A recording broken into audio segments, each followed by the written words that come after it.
Roberto, Bonelli, Albertson. Good evening, Town Council members. You see us coming month after month, so I thought I'd give you an update on this campaign from our point of view. Last month, Nina had told you that we're still working on changing the state law so that all shelters are required to take in cats. We've had some members of our campaign meet with Gina Saletti and Senator Jack Martins. In addition to that, I have met with Assemblywoman Linda Rosenthal, who's responsible for helping pass the legislation that made New York the first state to ban declawing. This week, I will be meeting with Senator Mike Gianaris. Both of them are particularly receptive to animal issues.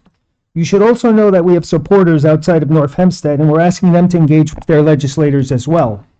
Our next step is to meet with some larger animal rights and animal welfare organizations in order to gain more influence in solving this problem at the state level. You might be interested to know that we have a media kit ready to hand legislators and journalists on this topic. The lack of a cat shelter in North Hempstead is mentioned prominently as the genesis of that effort.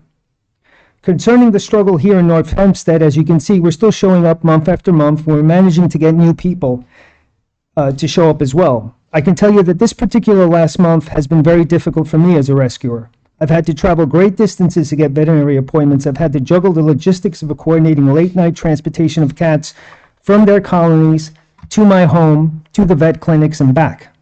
There was even one evening recently where I had to spend an all-nighter in a waiting room because I trapped a cat that was severely slashed from shoulder blade to shoulder blade across its chest. I don't know if it was an act of violence or if it was an accident.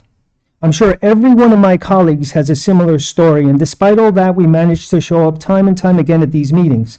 In fact, everyone from the veterinarians to our employers know where we'll be the second Tuesday of the month. I don't say this to collectively pat our backs, but rather to show you the fanatical resolve our side possesses. The new people showing up to speak are here because we have a Facebook page, we have a YouTube channel. We even have a domain where people can look up information on this campaign. That's not too shabby for a group of exhausted rescuers. Stuart had once mentioned that we're not going away, that our numbers were only going to grow. That's true. It's pretty obvious that we're digging in our heels and we're only getting more committed month after month. We've even got a uniform now.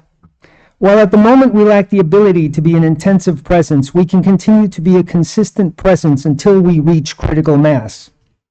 To that end, we have even more planned to push the campaign forward. But I'll save that update for another meeting.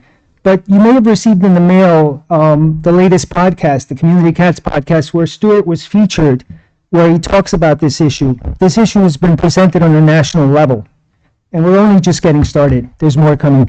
Thank you. Thank you.